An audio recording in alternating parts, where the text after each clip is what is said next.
Melanie Phillips, thank you so much for being with us at the Quad. It's a pleasure.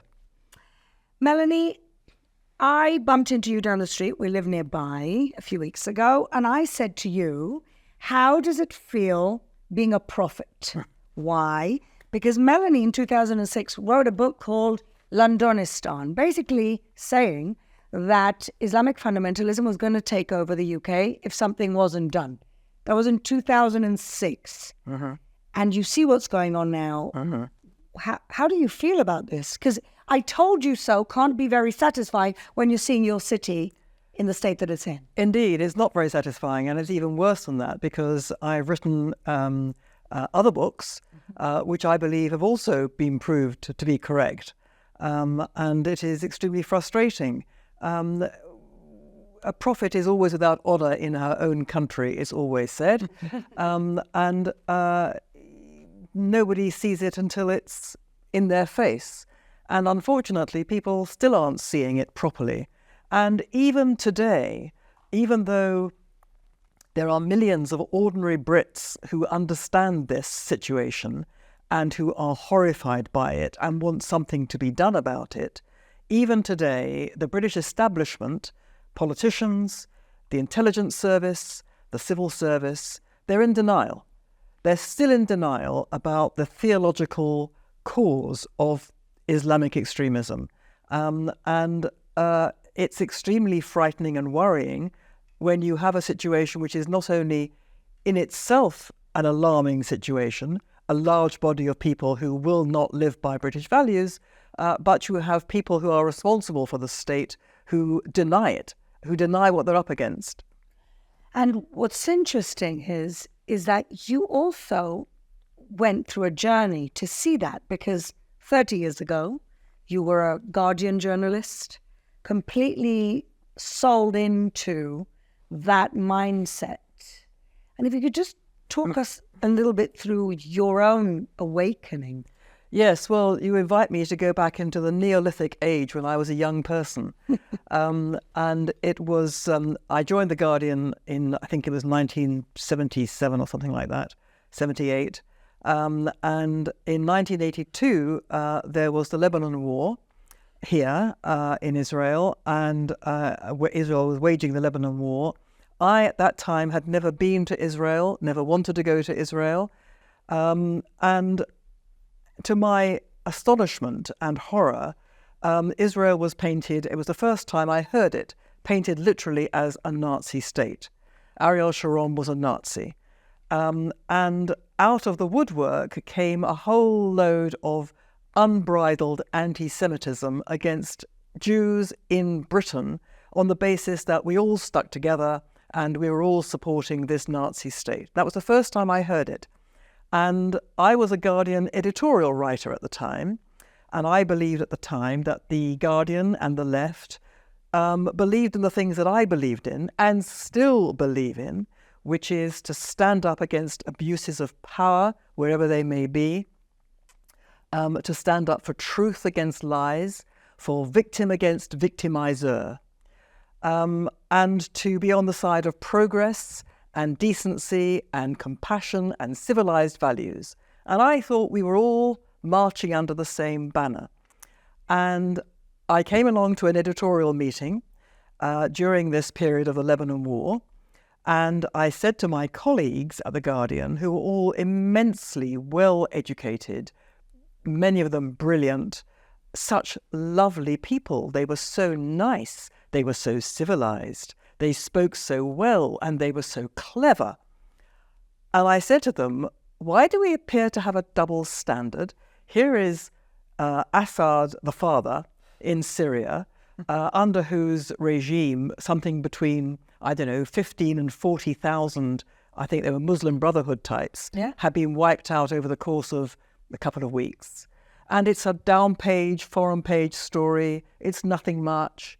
But Israel in the Lebanon, if it kills any Palestinian, it's a front-page splash. There is an outraged editorial. There are furious op-eds.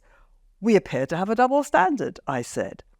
And their answer was to change my life. Their answer was, well, of course we have a double standard. In the West, and we think that you are like us. And it was the first time I realized You'd been othered. I'd been othered. I was no longer we. In that instant, I became you. Okay, we do you the great honor of assuming that you are like us. But in the West, we are brought up to believe in respect for human life, in human rights, and the decency of everybody, of treating everybody alike. Unless it's And we are brought up to believe that. But in the developing world, they're not brought up to believe that. So we can't judge the developing world by our standards. That would be racism. And I said, what are you talking about? It's the opposite. What you've just said is racism. Exactly. If you're saying that if anybody is unfortunate enough to be born into the developing world, they're not entitled to the same expectations of life and liberty as we are, that in my book is racism. And then they said, why are you so upset? You tell us you're more moral than us. And at that point, I realized that we were absolutely on other sides of this terrible divide, and that the left was racist, as well as being anti-Jew and anti-Israel. But it took me, I have to say, a very long time to separate myself from The Guardian and from the left, because it's like, I think it's a bit like it must be if you wake up one day and find your family has been abusing you. You can't believe it. You cannot believe it. You don't want to believe You don't want to believe it. But they're your family, and eventually you have to go, but they're still your family. And that's a bit what it was like. I did break in my mind because I realized that they were not the moral arbiters I thought they were. They did not stand for morality and conscience and all good things. On the contrary, they were not to be trusted. And that made me understand and realize stuff that otherwise I wouldn't have understood over issue after issue. So on issue after issue, education, the traditional family, multiculturalism, Islamization, and a whole host of other topics, I became an op-ed writer, and I wrote on these topics in a way that caused me, we didn't use the word cancel then, but I lost all my friends. I was treated as I went to kind of internal exile. I was treated as a non-person. Eventually I left The Guardian and became, basically tarred and feathered as being extreme, as being right-wing, as being ultra-right-wing, as being a hard right, as then being a hard right, ultra Zionist, Likudnik, warmongering Jew, and then I became insane. And once you've gone through all that, there's not much more they can throw at you. There's nothing they can throw at you. And I'm still standing. I'm still writing. But it's been a fairly traumatic journey, I have to say. Absolutely. What do you think is the obstacle right now in the UK? I mean, why is the establishment not doing anything? What is it going to take to actually see some sort of serious policy at dealing with the radical Islam? What it will take is a politician of statesmanship and courage, and there aren't any at the moment. But Sounds familiar. Not just in the UK. yeah, I mean, my understanding, even when I wrote Londonistan, and that was, a long time ago, and this hasn't really changed. There was two problems. One is a conceptual failure, and the other is funk. The funk bit is because successive governments have understood that there are a lot of extremist Muslims in the country, too many for them to take on. If they were all to rise up, there would be a violent uprising, and they felt that they couldn't deal with it. Really? Yes, and that was then. Wow. And the second is conceptual, which, as I said before, too many people in the establishment, in politics and in the institutions that are supposed to be looking after us, like the security service, refuse to understand what this actually is. That it is based in an interpretation of Islam, which is an interpretation. It is not subscribed to by a very large number of Muslims across the world, but it happens to be the dominant interpretation in the Muslim world. And it is a profound threat to the Western world. Now, they won't face up to that for a variety of reasons, not least because, especially in Britain, they really don't understand religion. It's a post-religious society. They don't understand what motivates a religious person. So if a jihadi suicide bomber, so-called a human bomb, blows himself up to take a lot of people with him, they think that's because he must be driven by despair. And that's what they think about the Palestinian Arabs, that they must be driven by despair. They don't understand that these people believe that they are the warriors of God, and that, there's nothing else can be so vital, quite obviously. So there's a conceptual problem which it gets in the way. Again, going back to what you discovered at The Guardian, it's the racism of low expectation. Exactly, the soft bigotry of low expectations, which, yes, I mean, the liberal West views the developing world, views Muslims and the developing world with contempt, by which I mean they actually don't regard them as being properly human. To be properly human, it seems to me, is to take moral responsibility for your actions, to be held responsible. That is what, that's one of the things that make us different from animals, our sense of moral responsibility. And the liberals in the West do not think that Muslims or anyone in the developing world has moral responsibility. They think that everything they do is explained by what's done to them. Yeah. And consequently, it seems to me, you cannot get more profoundly racially prejudiced than that. Totally agree with you. And so now looking ahead, we're going through very dark days as Jews in Israel. Seems like the whole world's turning in on us. Yeah. Who are our allies? Who are the allies that are left? And what can you give us in terms of words of hope and encouragement?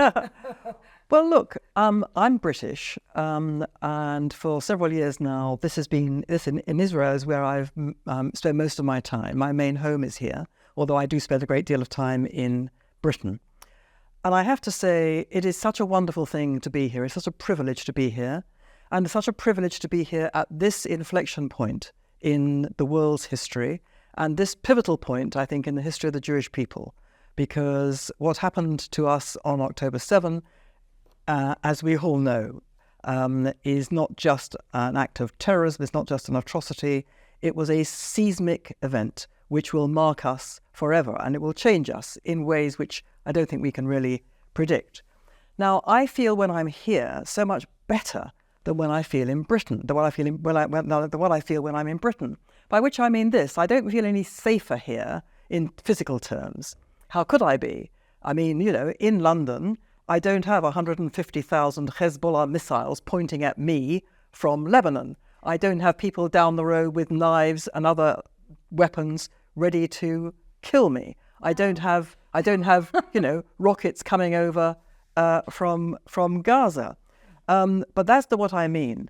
What I mean is that here there is such a sense of optimism and of determination, and the feeling that we are all pulling together as one. We know exactly what we're fighting, who we're fighting, why we're fighting, and we know what we are, and we're all together as one people. And we all think that, well, not we all think, but there's a mood that ultimately, whatever it takes, and we all are perfectly realistic, we all know that we may be in for even worse horrors. But ultimately, we are sure that the Jewish people will prevail, that Israel will prevail. Now, that is a wonderful thing. And when I go to London, I find pessimism, I find cynicism. They don't have the rockets, they don't have the missiles, they don't have people dying on the front, they don't have the trauma that we had on October 7. But they're so downbeat, they think it's over. They think Britain is over. They think the West is over. There are taxi drivers who say, I'm telling my kids, get out of here, make a new life elsewhere. There is no sense of pulling together, no sense of what they are, no sense of everybody understanding what we're fighting for and what we're fighting against. They're not even fighting. They just see the world that they knew disintegrating around them. They find that they don't recognize the place they've called home in the past as home anymore. They find very little common cause with the people down the street. Now, that is a terrible thing. That is a terrible thing. And together with the British weather, which when I was last there was like wall to wall, rain and cold, it doesn't make you feel happy. So I feel so much better here. Oh, God bless you, Melanie Phillips. I want to... Melanie's got a new book coming out, please God, very soon. But if you want to read and see all of her important work, as such a lucid moral clarity that she has, find her on Melanie Phillips at Substack. MelaniePhillips.substack.com. I highly recommend it. We're so happy that she came into the studio. Thank you, Melanie. Thank you.